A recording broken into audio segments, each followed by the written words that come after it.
Hello friends, मेरा नाम फवाद है और आप देख रहे हैं लेवल टेक्निक्स। फ्रेंड्स, अभी मैं ओप्पो A83 का टच ग्लास प्लेस करने लगा हूं। प्लीज़ मेरी वीडियो को आखिर तक ज़रूर देखिएगा। अगर आप मेरे चैनल पर न्यू हैं तो मेरा चैनल सब्सक्राइब कर लीजिए और बेल आइकन को दबाना मत भूलिए। तो चलिए मज़ीद इस वीडियो को आगे बढ़ाते हैं।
सबसे पहले इसके डिस्प्ले को 5-7 सेकंड के लिए हीट करेंगे, जिससे इसमें लगी हुई ग्लू मेल्ट हो जाएगी और इस डिस्प्ले को फ्रेम में से बाहर निकालने में आसानी होगी।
भी सेपरेटर मशीन की मदद से इसके टच को एलसीडी से सेपरेट करेंगे और इसमें जो वायर है 0.5 mm की इस्तेमाल होगी, जिससे एलसीडी डैमेज होने का खतरा नहीं होता।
अभी एलसीडी को क्लीन करके इस पे ओसीए पेपर लगाते हैं।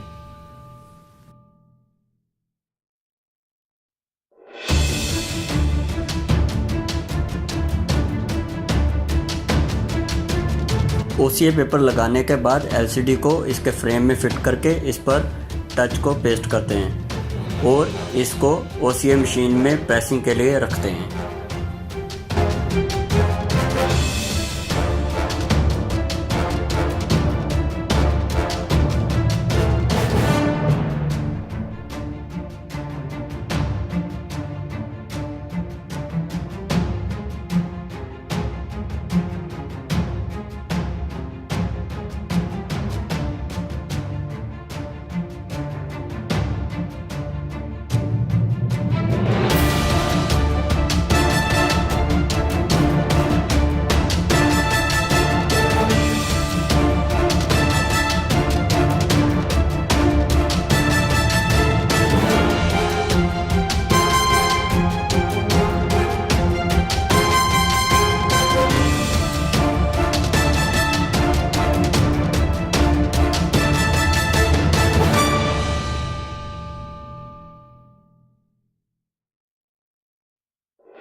अभी ये हमारी एलसीडी प्रेस हो चुकी है, इसे मशीन से बाहर निकालते हैं। अभी इसमें ये एक माइनर सा बबल आ गया है, इसे डीबबलर में रख के इसको रिमूव करते हैं।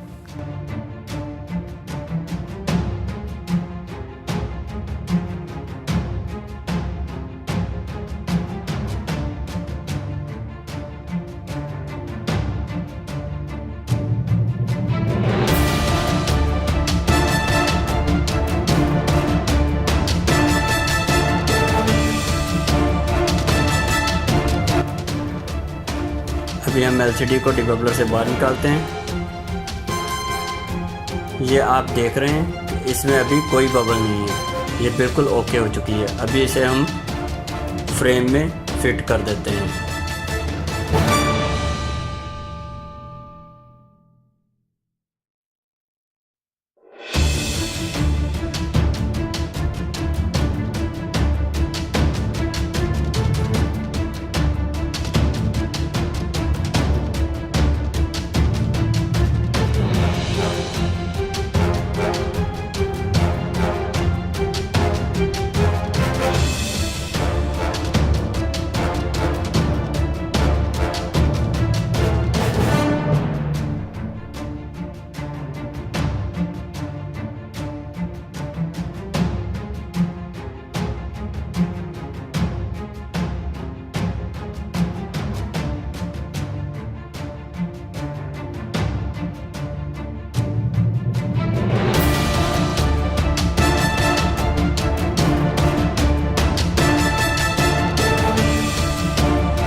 अभी आप देख सकते हैं कि हमारा डिस्प्ले ओके हो चुका है। तो फ्रेंड्स, अगर आपको मेरी ये वीडियो पसंद आई है तो प्लीज़ लाइक कीजिएगा, शेयर कीजिएगा और मेरा चैनल सब्सक्राइब कीजिएगा ताकि मेरे आने वाली हर वीडियो का नोटिफिकेशन आपको मिलता रहे। Thanks a lot for watching my channel.